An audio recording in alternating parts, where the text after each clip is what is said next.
ભાજપ સરકારથી એટલા કંટાળી ગયા છે ને કે આ સરકારની માલપા અમારું ઘર હાંકવું એવું મુશ્કેલ પડે છે ને એની કાંઈ વાત જ પૂછવામાં ધાર્મિક.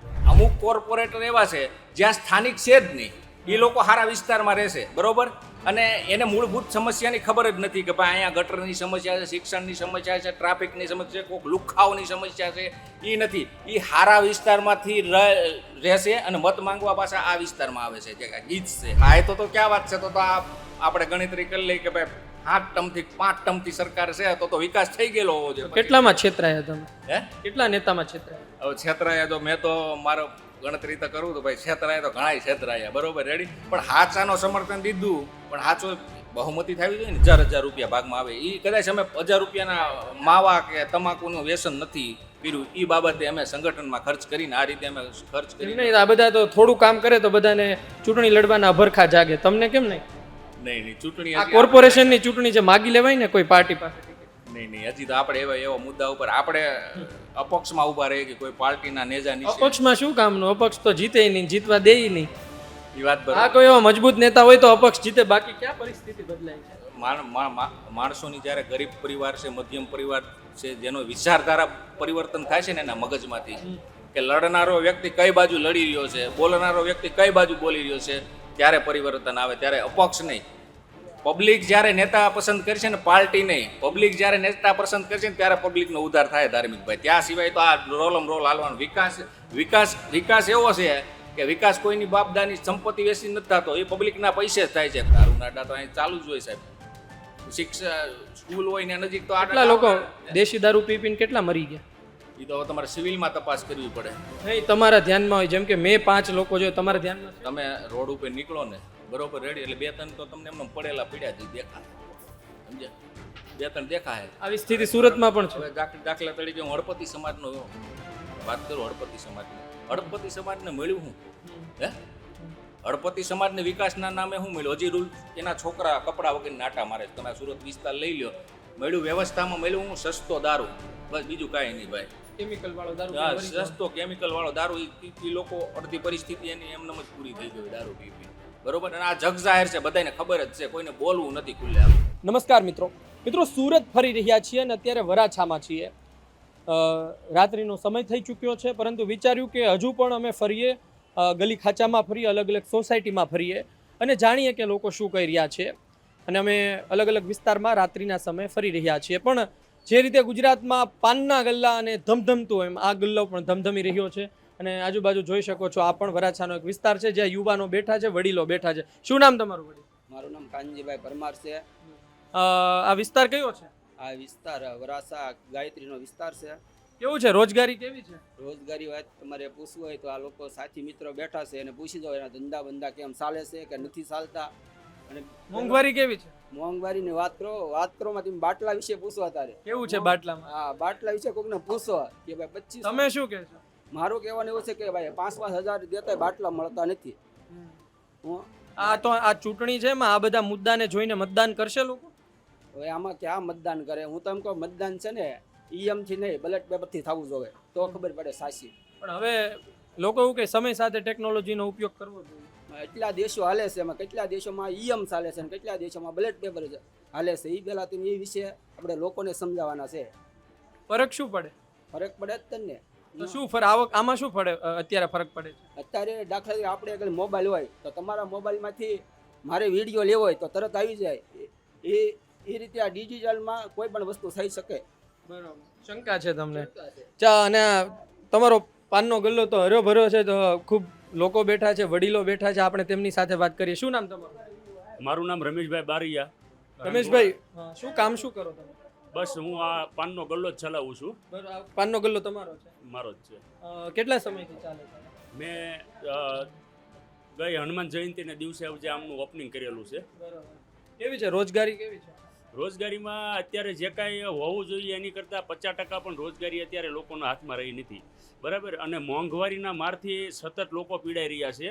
અત્યારે કોઈ નાસ્તો છે, કોઈ આશે તે છે, કોઈ નવું અમારે કંઈ ચાલુ કરવું હોય ગલ્લાની અંદર, તો અત્યારે અમારે 100 વખત વિચાર કરવો પડે છે કે ભાઈ ગેસના બાટલાનું ક્યાં પરથી સેટિંગ થશે કે નહીં થાય, ગેસના બાટલા આપણને પૂરતા મળી રહેશે કે નહીં મળી રહે. અને બીજા નંબરમાં કે રોજગારી અત્યારે માણસોની જે કાંઈ હતી એના કરતાં 50% જેટલી કરે, 50% કરતાં પણ માઇનસમાં ચાલે છે. સુરતના બીજા કયા મુદ્દા લાગી રહ્યા છે તમને કે એ બાબત લોકો સુધી પહોંચવી જોઈએ? લોકો સુધી પહોંચવામાં તો એવું છે કે ભાઈ સુરતની અંદર અત્યારે હાલમાં જે કંઈ પરિસ્થિતિ ચાલી રહી છે, એક જાતે આમ જોવા જાવ ને તો ઘણી બધી સમસ્યાઓથી લોકો પીડાઈ રહ્યા છે. ગેસના પ્રોબ્લેમો છે, પછી રોડ રસ્તાના પ્રોબ્લેમો છે, વરાછાની અંદર એટલા બધા રોડ ખરાબો છે. અને બીજા નંબરમાં કે ભાઈ જે કાંઈ નાના મોટા ઇસ્યુ સમાજની કે પબ્લિકની અંદર ઊભા થતા હોય એની અંદર કોઈ આગેવાન કે કોઈ વ્યક્તિના હસ્તક્ષેપ વિના પોલીસ સ્ટેશનમાં એફઆઈઆર પણ નથી થતી. એટલે સમાજના આગેવાન આવે તો જ તે કામ થાય, તો જ કામ થાય. અને બીજા નંબર જાતિવાદ કેમ વધી રહ્યો છે? જાતિવાદની અંદર તો એવું છે કે ભાઈ હવે સુરતની અંદર ઘણી બધી સોસાયટીઓ એવી છે કે ભાઈ એની અંદર ઇતર સમાજ જે કોઈ એવા સ્વર્ણ સમાજો છે એમના સોસાયટીની બહાર ગેટ ઉપર બોર્ડો પણ મારેલા છે કે ભાઈ આ એક સમાજ સિવાય બીજાને ભાડે કે વેચાતું કે ભાડે પણ ન દેવું. આજની તારીખે ચાલે, આજની તારીખમાં ચાલુ છે. તમે કહી શકશો એ વિસ્તાર? એ વિસ્તાર પૂણા વિસ્તારની અંદર છે, મોટા વરાછા વિસ્તારની અંદર પણ છે આવા સોસાયટીની અંદર બોર્ડો લાગેલા. તો એ બોર્ડ વાંચીને કોઈ અન્યાય જવું નહીં ઘર ખરીદવા? ઘર ખરીદવા તો વાત અલગ રહી, પણ ભાડે પણ નથી મળતા. તો પબ્લિક એ વિસ્તારમાં જેમ કે કોઈનું ભણતર ત્યાં ચાલી રહ્યું છે, કોઈને ત્યાં કામ ચાલી રહ્યું છે, તો એને તો પછી દૂર સુધી રહેવા જવું પડતું હશે? દૂર સુધી રહેવા જવું પડે. પછી બીજા નંબરમાં એવી તો નાની મોટી ઘણી બધી સમસ્યાઓ અત્યારે હાલમાં સુરતની અંદર ચાલી રહી છે. ઘણી બધી એવી ઇન્ડસ્ટ્રી એરિયાની સોસાયટીઓ છે જેની અંદર ટાઈમે સફાઈ પણ નથી થતી. એમની ભારતીય જનતા પાર્ટી એવું કહે છે કે ભાઈ અમે હિન્દુત્વવાદી પાર્ટી છીએ, તો તમે જે વાત કરી એ તો તદ્દન વિપરીત છે. આ તો સમાજની સામે આવી રહ્યો છે, જ્ઞાતિની સામે આવી રહી છે. હાલની તકે આ જ પ્રોબ્લેમ મોટો છે કે કોઈ પણ બે સમાજને અંદરો અંદર કોઈ પણ રીતે કે ભાઈ બે સમાજને સામસામા કરવા અને ત્રીજા પક્ષને એનો લાભ લેવો, આ પરિસ્થિતિની અંદર કોઈ સમાજને આપણે નામ ન દઈએ કે પણ અત્યારે ટૂંક સમયની અંદર છેલ્લા 2 વર્ષની અંદર ઘણા બધા એવા સમાજો છે કે જે એકબીજાની સામે લડાઈ ઝઘડામાં સુધી ઉતરી ગયા. કોઈ પણ ધારાસભ્ય બને, કોઈ સાંસદ બને, એનું કામ શું હોય કે એના વિસ્તારનો વિકાસ કરે, લોકોની સુખાકારી વધારે, લોકોની સમૃદ્ધિ વધે. હવે એનું કામ અને કોઈ ધારાસભ્ય કોઈ સમાજનો તો ના જોઈને, હા એક વાત છે કોઈની સાથે ખોટું થયું હોય તો એને મદદ કરે, પણ એ તો 18 આલમનો ધારાસભ્ય હોય. હવે ધારાસભ્યનું સાંસદનું કામ એવું રહી જશે કે આગેવાન તરીકે જે તે જ્ઞાતિનું જ કામ કરવાનું, તો પછી સારા નેતા આપણે કઈ રીતે પેદા કરશું? હવે તમે જે ધાર્મિકભાઈ કહો છો ને, આ મુદ્દો આપણે ગુજરાત લેવલથી ચાલી રહ્યો છે. અમારું કોળી અને ઠાકોર વિકાસ નિગમ છે. તમે કોળી ઠાકોર સમાજ? હા, હું કોળી સમાજમાંથી આવું છું. અને કહેવાનો મારો મતલબ કે કોળી અને ઠાકોર વિકાસ નિગમ છે અને બજેટમાંથી તો નહીં પણ ભંડોળ તરીકે 20 કરોડ રૂપિયા જેવી સહાય ફાળવવામાં આવે છે. ગુજરાતની અંદર સૌથી વધારે વસ્તી ધરાવતો કોળી સમાજ છે અને આ કોળી સમાજને અને કોળી અને ઠાકોર સમાજને જે 35% પ્લસ જે અમારી વસ્તી હોવા છતાં અમને 20 કરોડ જેટલી જ ફાળવણી કરવામાં આવે છે સરકાર તરફથી. અને EWSની શરૂઆત જ્યારે 2017થી કરવામાં આવી ત્યારથી અત્યાર સુધીમાં 2500 કરોડ જેટલું ભંડોળ ફાળવવામાં આવે છે. તો બંધારણની અંદર તો એવું લખેલું છે કે સમાન શિક્ષણ અને સમાન આરોગ્ય હોવું જોઈએ. તો ધારો કે મારો રોજગાર નાનો ચાલે છે અને મારી પાસે પૂરતી સગવડતા નથી, તો મને પૂરતું આરોગ્ય પણ કદાચ કોઈ તકલીફ ઊભી થઈ હોય, નાની મોટી બીમારી આવી હોય, તો મને સારી હોસ્પિટલની અંદર એડમિટ પણ હું ના પણ કરું. આવું જાણકાર અને આવું બોલનાર વ્યક્તિઓ કેટલા છે સમાજમાં? કેટલા ટકા હશે? બસ આમ 0.5% અડધો ટકો તો એની પાછળનું કારણ શું લાગે છે? કેમ જાગૃતિ નથી? ડર એટલે ખબર છે પણ બોલવું નથી. ડર કોનો? બસ તંત્રનો. કોનું તંત્ર? તંત્ર એટલે સરકારનું તંત્ર હોય ને. કોની? કઈ સરકાર? સરકાર એટલે તમે જે મને વાત કરો છો એ બધી હવે સરકારના મારે બધાને નામ ન દેવાનું હોય. ગુજરાતમાં ભાજપ સરકાર છે તો તમે ભાજપ સરકારની વાત કરો છો? એટલે ભાજપ સરકાર ગુજરાતમાં છે એ વાત હાચી છે, પણ જે કાંઈ કોઈનું અત્યારે સરકારની વિરુદ્ધમાં કોઈ પણ વ્યક્તિ બોલે તો એના ધંધા રોજગાર ઉપર સીધી અસર થાય છે. ધાર્મિક તમે ડરી રહ્યા છો નામ લેતા ડરીવાની વાત તો અલગ રહી, પણ હવે ધંધા રોજગાર અને કોઈ જે કાંઈ તમે વાત કરો છો એ બધામાં આપણે ડીપમાં ઉતરીએ તો લાંબી ટૂંકી તકલીફો ઊભી થાય છે. લાંબી ટૂંકી તકલીફ એટલે ખોટું હેરાન થવાનું થાય. ખોટું હેરાન થવાનું રહે છે. પણ ખબર છે અંદર બધાને ખબર છે. આ અંદર બધાને ખબર છે, બધા બહારથી દેખાવ કરે છે, બાકી અંદરથી બધા પીડાય છે. શું નામ વડીલ તમારું? મારું નામ બિપિન ચૌહાણ. બિપિનભાઈ શું કામ કરો તમે? હું ડાયમંડ સાથે જોડાયેલો છું. કેટલી આવક કેટલી તમારી? 20,000ની આવક છે, સામે 25,000ની જ આવક છે. તો આ 5,000 દર મહિને લાવવાના ક્યાં? એ માથે કરવા પડે છે. અત્યારે અમે આ ભાજપ સરકારથી એટલા કંટાળી ગયા છે ને કે આ સરકારની માલપા અમારું ઘર હાંકવું એવું મુશ્કેલ પડે છે ને એની કાંઈ વાત જ પૂછવામાં ધાર્મિક ભાઈ. એક વાત કહો કે વરાછા વિસ્તારમાં તમે રહો છો. આ વરાસા વિસ્તારમાં જ હું રહું છું ને અત્યારે જે મારું ખુદનું ઘર જે આખું ને એ અત્યારે 20,000 થી 22,000નું કામ થાય છે. એની સામે 25,000નો ખર્ચ છે. 5,000 રૂમ ભાડું ભરવાનું, 5,000 દૂધનું ભાડું ભરવાનું. તો બંને છોકરા મારા પ્રાઇવેટ સ્કૂલમાં ભણે છે. એમની સરકારીમાં ભણાવો? પ્રાઇવેટમાં, સરકારીમાં ભણવાનો અત્યારે અમારા અહીં મેળ નહોતો થયો. પહેલાં અત્યારે મેં બોલાવ્યો, એટલે એડમિશનમાં મુશ્કેલી પડી ગઈ? એડમિશનમાં જગ્યા નહોતી અહીંયા, ફૂલ થઈ ગયું હતું. ફૂલ થઈ ગયું હતું. ભરતનગરમાં જે સરકારી સ્કૂલ છે ને એ મારે નજીક થાય છે. એટલે મોડા પડ્યા હતા કે? નહીં, હું ગયો હતો, મને કે એવી જગ્યા જ નથી, ફૂલ થઈ ગયું છે એમ મને કીધું. આચાર્ય શ્રી દ્વારા કહેવામાં આવ્યું. સરકારી શાળાઓ વધારવી જોઈએ. સરકારી શાળાઓ વધારવી જોઈએ ને શિક્ષણ તદ્દન ફ્રી કરવું પડે આ સરકારને. અને અત્યારે જો આ સરકાર આની ઉપર ધ્યાન નહીં દે ને તો આ સરકારને આનું પરિણામ ભોગવવું પડશે ને ભોગવવું જ પડશે. તમને ઘર મળી જાય છે ભાડે? ભાડે બહુ મુશ્કેલીથી મળે છે. મળી તો ગયું છે પણ બહુ મુશ્કેલીથી મળે. આ ભાઈ જે કહેતા હતા એ સાચી વાત છે? હા, જાતિવાદ જરૂર થાય છે. સુરતની માલપા જાતિવાદ થાય જ છે. જે કહેવી કે અમે ભાઈ કોળી સમાજમાંથી સવી, આહિર સમાજમાંથી સવી, કે ક્ષત્રિય સમાજમાંથી સવી, ભરવાડ સમાજમાંથી સવી, તો મકાન ભાડે આપતા નથી. આની પાછળ જેમ કે ઉદાહરણ તરીકે મારી સાથે આવું થયું હોય તો હું વિચારું કે આની પાછળનું કારણ શું હશે? તમે શું વિચારો? આની પાછળ જે રાજકારણ જ છે, રાજનેતાઓ જ છે. જે આપણા જે ઓબીસીના જે નેતાઓને આગળ નથી આવવા દેતા ને એ જ મૂળ કારણ છે. અને જનરલ સમાજના જે નેતાઓ આગળ છે ને એ એક્ટિવ છે એટલે એ લોકોનું બધું થાય છે. અને ઓબીસીના નેતાઓ બહુ પાછળ રહે છે, એના કારણે એ નથી થતું.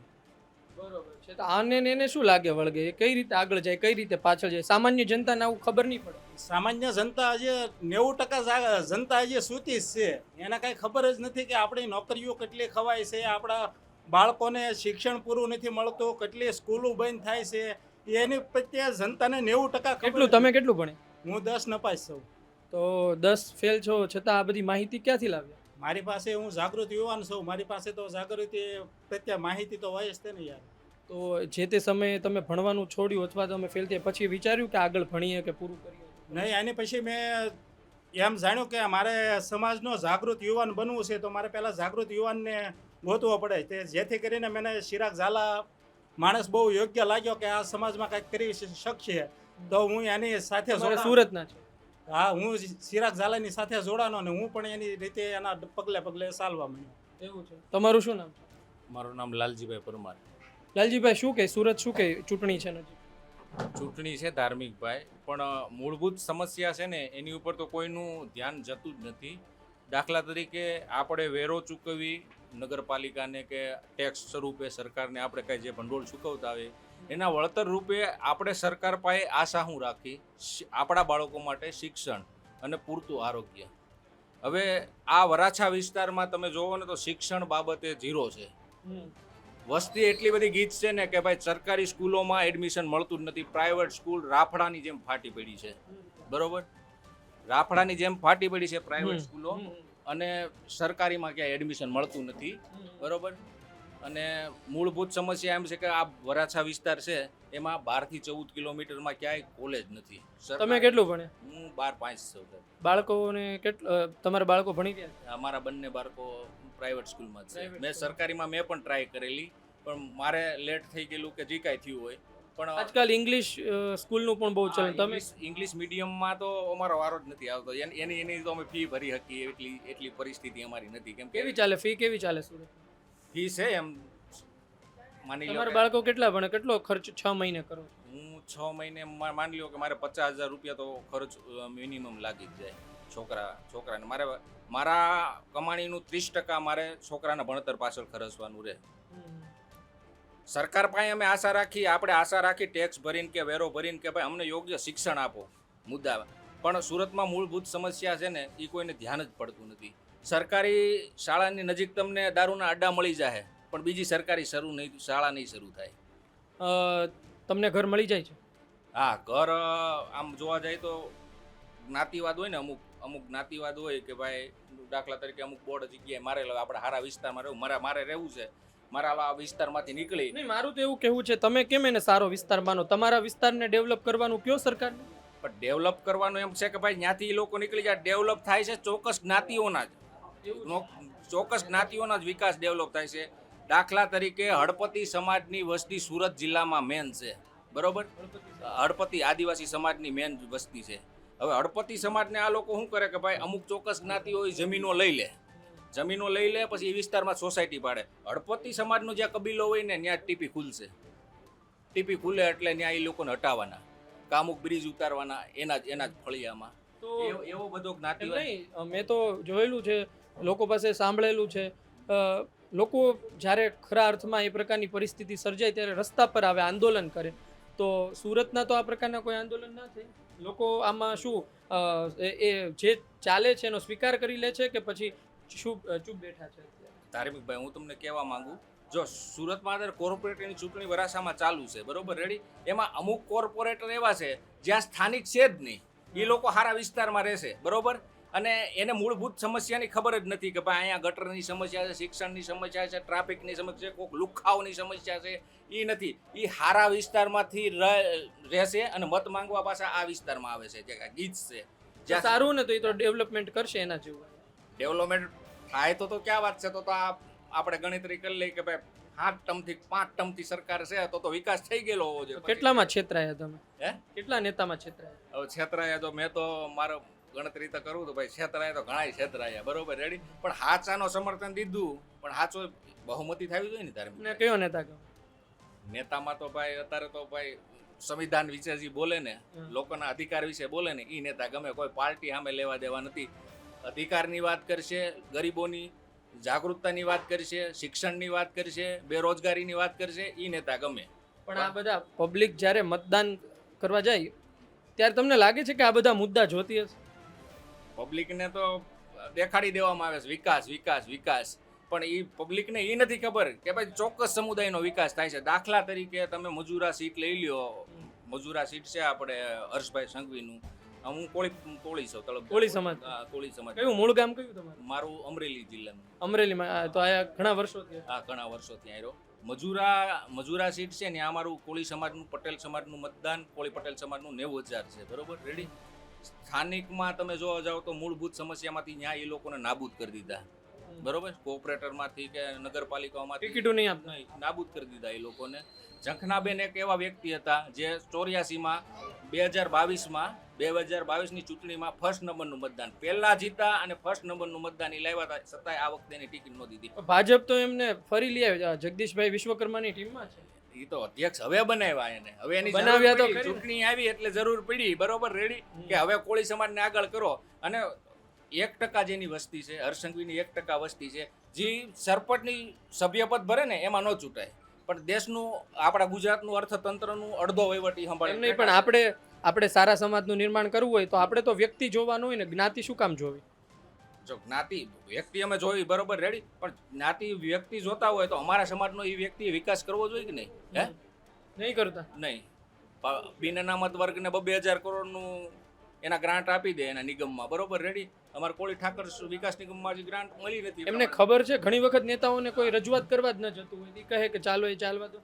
રજૂઆત તો અમે બરાડા નાખીને ઘણા અમારા સંગઠન થકી અમે રજૂઆત કરેલી છે. અમે જાહેર મંચ ઉપર બોલેલા. કયા સંગઠનમાં છો તમે? મેં યુવા કોળી એકતા સંગઠનમાં હું ગુજરાતનો ઉપપ્રમુખ છું. બરાબર, એટલે આટલી માહિતી છે. હા, માહિતી તો સાહેબ રાખવી જ પડે ને, કેમ કે સમાજના અમુક ગરીબના મુદ્દા છે, પછાત સમાજના મુદ્દા છે. અમે એસટી, એસસી, ઓબીસી સમાજને સાથે લઈને ચાલવા વાળા વ્યક્તિ છે, બરોબર. તમને અમને સ્વર્ણ સમાજ હારે કોઈ પણ પ્રકારનો હું એ જ કહું છું, કોઈ વ્યક્તિ તમને એવું પણ કહેતું હશે તમે તો જાતિવાદી છો, ના, તો તમે શું જવાબ આપો? સાંભળવા મળે ને ભાઈ, જાતિવાદી અમારા મુદ્દા થોડા જાતિવાદી છે. અમે અમારા ઘર હાટું માંગવી છીએ, અમે તો સર્વ સમાજ હાટું માંગી છીએ. અમે શિક્ષણ માંગી છીએ. અમે બેરોજગારી માટે, જે યુવાનો બેરોજગારી તરફ ધકેલાય એની માટે રોજગારી માંગી છીએ. એમ નહીં, રોજગારીના પ્લેટફોર્મ ઊભા કરો. આપણે શું સમજવું? એક તો જો મોંઘવારી પ્રમાણે ઘર ચલાવવું મુશ્કેલ બનતું હોય છે, એમાં તમે સંગઠન ચલાવો, એમાં તમે સભાઓ કરવા જતા હશો, એમાં તમે પ્રવાસ કરતા હશો, આમ મેનેજ કઈ રીતે થાય? જો ધાર્મિક ભાઈ એમાં એમ છે ને કે ભાઈ અમારા સંગઠનનો નિયમ છે, મારી ગાડીમાં 8 જણા બેઠા હોય ને તો 8 જણાને ખર્ચ આપવાનો, બરોબર રેડી. હવે અમે 15 દિવસે મહિને દિવસે એક ટ્રીપ કરવી એટલે અમારે 1000 રૂપિયા ભાગમાં આવે. એ કદાચ અમે 1000 રૂપિયાના માવા કે તમાકુનું વ્યસન નથી કર્યું, એ બાબતે અમે સંગઠનમાં ખર્ચ કરીને આ રીતે અમે ખર્ચ કરીને નહીં, આ બધા તો થોડું કામ કરે તો બધાને ચૂંટણી લડવાના અભરખા જાગે, તમને કેમ નહીં? નહીં ચૂંટણી આ કોર્પોરેશનની ચૂંટણી છે, માગી લેવાય ને કોઈ પાર્ટી પાસે ટિકિટ. નહીં હજી તો આપણે એવા મુદ્દા ઉપર આપણે અપક્ષમાં ઊભા રહીએ કે કોઈ પાર્ટીના નેજા નીચે. અપક્ષમાં શું કામનું? અપક્ષ તો જીતે નહીં, જીતવા દે નહીં. એ વાત આ બરાબર. કોઈ એવા મજબૂત નેતા હોય તો અપક્ષ જીતે, બાકી ક્યાં પરિસ્થિતિ બદલાય છે? માણસોની જ્યારે ગરીબ પરિવાર છે, મધ્યમ પરિવાર છે, જેનો વિચારધારા પરિવર્તન થાય છે ને એના મગજમાંથી, કે લડનારો વ્યક્તિ કઈ બાજુ લડી રહ્યો છે, બોલનારો વ્યક્તિ કઈ બાજુ બોલી રહ્યો છે, ત્યારે પરિવર્તન આવે. ત્યારે અપક્ષ નહીં, પબ્લિક જ્યારે નેતા પસંદ કરશે ને, પાર્ટી નહીં, પબ્લિક જ્યારે નેતા પસંદ કરશે ને ત્યારે પબ્લિકનો ઉદ્ધાર થાય ધાર્મિકભાઈ. ત્યાં સિવાય તો આ રોલમ રોલ હાલવાનું. વિકાસ એવો છે કે વિકાસ કોઈની બાપદાની સંપત્તિ વેચી નથી થતો, એ પબ્લિકના પૈસે જ થાય છે. કોઈ બાપ દાખલા તરીકે ગમે એ નેતા હોય તો એની પાસે કઈ રજવાડા નહોતા, રજવાડા નહોતા કે એ વેચીને ઈ લોકો ગુજરાતનો એમ વિકાસ. કહો, દારૂના અડ્ડા કેટલા ચાલે? દારૂના અડ્ડા તો અહીં ચાલુ જ હોય સાહેબ. શિક્ષા સ્કૂલ હોય ને નજીક તો કેટલા લોકો દેશી દારૂ પી પીને કેટલા મરી ગયા?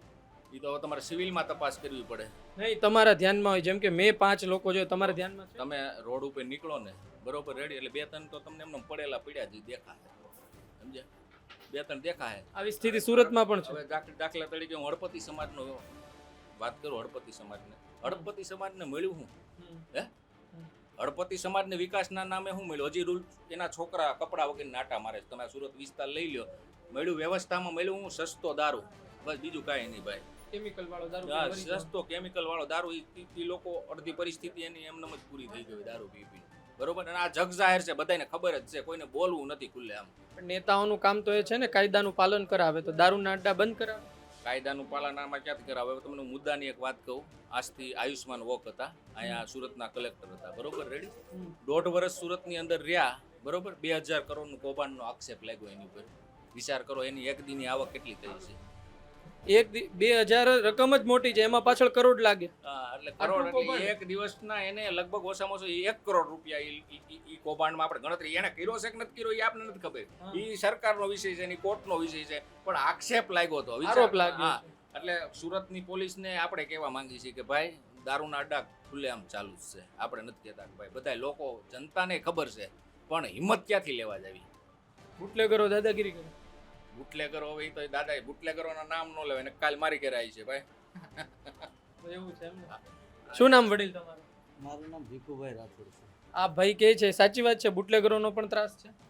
બિલકુલ સાચી જ વાત છે. એમ નહીં, બુટલેગરો મોટા બુટલેગર કઈ રીતે બને? શરૂઆતમાં ચાલો એકાદ વાર એમણે એક જગ્યાએથી બીજી જગ્યાએ માલ પહોંચાડી દીધો, પછી એમ તો પોલીસ એમ કે અમારી પાસે હ્યુમન સોર્સિસ છે, અમારા ઘણા સૂત્રો છે, બધા એમ કે પોલીસના હાથ લાંબા બહુ હોય, માહિતી તો મળી જ જાય ને.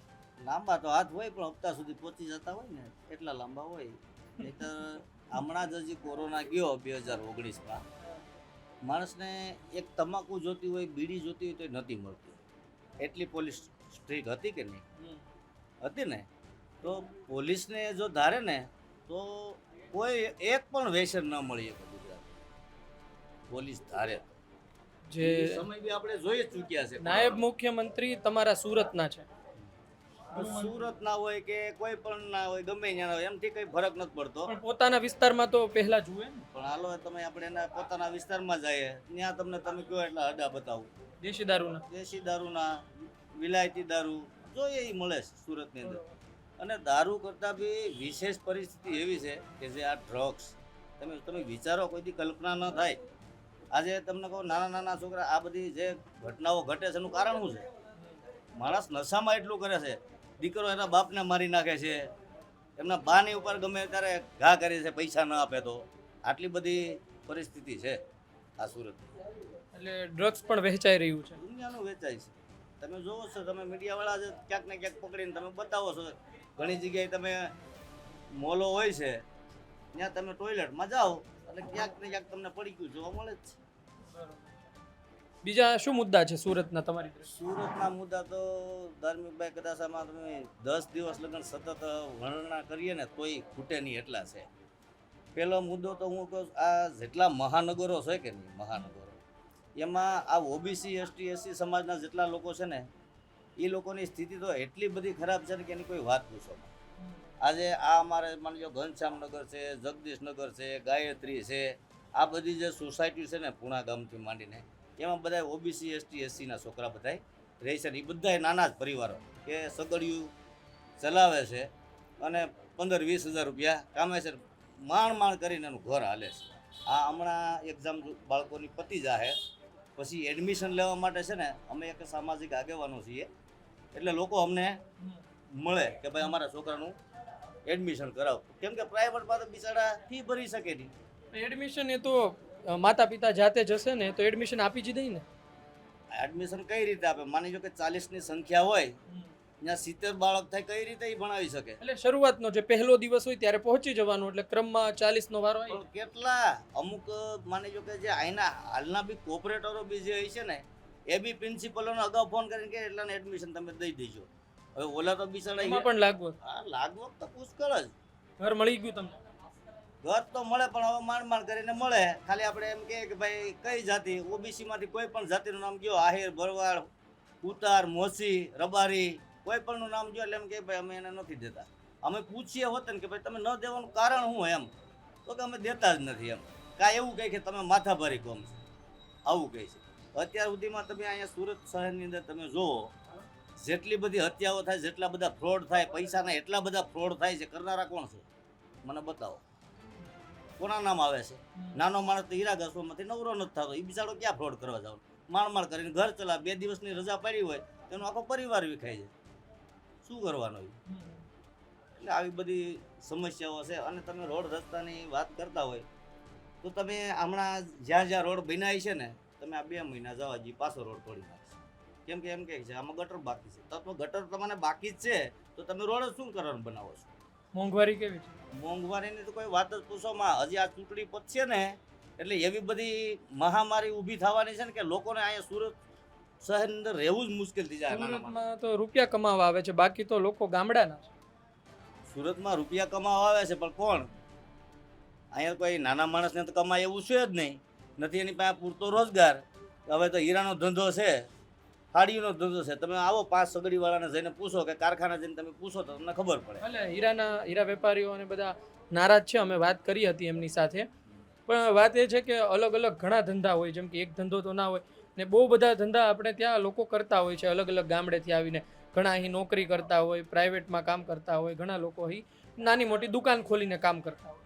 હવે માની લો કે જે માણસ હીરાથી કંટાળે તો એ કોઈ પણ ખાણી પીણીનો ધંધો કરે અથવા પાનનો ગલ્લો કરે. તો ખાણી પીણીનો ધંધો કરીએ તો અત્યારે માની લો કે બાટલો એક હોય તો એ તો એના ઘરે ચાલતો હોય. તો હવે માની લો હોટલ કરું તો કરવાનું હોય ને, કઈ રીતે એને રોજગાર લાવવાનો? એ તો થઈ શકવાનું છે જ નહીં. બાટલો તો એક જ હોય ઘરે. હવે માની લો કે ન કરે નારાયણ, ક્યાંયથી ના આવલો કદાચ કોઈ આમ તેમ કરીને કોઈની પાસેથી બાટલો એકાદું લઈ આવે તો એ હવે 3000નો બાટલો થાય. હવે 3000નો બાટલો એ માણસ લે તો એ કમાય શું લે? તમારે શું કામ કરવાનું? મારું બ્રોકરિંગનું કામ છે. બરાબર. રોજગારી જેમ કે વધતી ઘટતી હોય, તમારે શું છે? ફરક તો પડે જ ને. ફરક તો અત્યારે ટોટલી વસ્તુમાં પડે. અત્યારે કોઈ લેવાવાળા ક્યાં? અને અમુક જે લેવાવાળા છે જેના ઇલાકા એવા હોય છે કે અમુક કોઈ સધર કોઈ માણસ હોય, માની લો કે એમને લેવું છે 1 કરોડ રૂપિયાનું મકાન લેવું છે, પણ એ ઓબીસી એસટી કે એસસી સમાજનો હોય અને જ્યારે 1 કરોડ રૂપિયા આપે ને તો એમને મકાન નહીં, ન આમાં સાંભળનાર એક વર્ગ એવો છે, એમ કહેશે તમે તો બ્રોકર છો, તમે તો તમારા ફાયદાની વાત કરતા હોય, તો તમે એને શું જવાબ આપશો? લોકો તો કહે કે ભાઈ તમારા ફાયદાની વાત હોય. અમારે બ્રોકરને તો જો ધંધો હોય, અમારે કોઈ દી કોઈ નાતી જાતિ ક્યાંય હોતી નથી ક્યારે. અને હું તો 1996થી અહીંયા છું. જો 1999માં બે પાણી આવેલું, દર વર્ષે ધમાલ બી થતી, 1906માં હતો, ધરતીકપમાં હતો. હમણાં કોરોના આવ્યો ને ત્યારે મેં 1.5 મહિનો આઈસીયુમાં સેવા કરી હતી. ત્યાં કોઈ નાત જાત તો હોતી નથી, કોઈ લોકો અડવા તૈયાર નહોતા. એવા ક્રિટિકલ પેશન્ટોને 1.5 મહિનો મેં સેવા કરી હતી. મારું પોતાનું ઘરનું ખાય, ઘરનું પેટ્રોલ બગાડી અને એક સમાજના નાતે માની લો કોઈ આવે અમારી પાસે અને કોઈ રડવા મળે કે ભાઈ મારા પપ્પાને આવી તકલીફ છે તો શું કરવાનું? ટૂંકમાં તમે આ જે વાત કરી એ તમે ખરા અર્થમાં સામાન્ય વ્યક્તિ જે અનુભવી રહ્યો છો તે વાત કહી રહ્યા છો. આ મારા જીવનની જે સત્ય ઘટના છે ને એ બધી હું તમને વર્ણન કરી રહ્યો છું. કોર્પોરેશનની ચૂંટણીમાં તમને શું લાગે છે કઈ પરિવર્તન આવશે? પરિવર્તન તો ખરેખર હવે કરવું જ જોઈએ, લોકોને જ સમજીને કરવું જોઈએ. પણ લોકો આ બધી મેં આમને પણ સવાલ પૂછ્યો એમ કે ભાઈ મોંઘવારી છે, બેરોજગારી છે, અન્ય કોઈ મુદ્દા હોય તો એને જોઈને મતદાન કરે છે કે પછી અલગ અલગ જાતિ છે, અલગ અલગ ધર્મ છે એ જોઈને મતદાન કરે છે?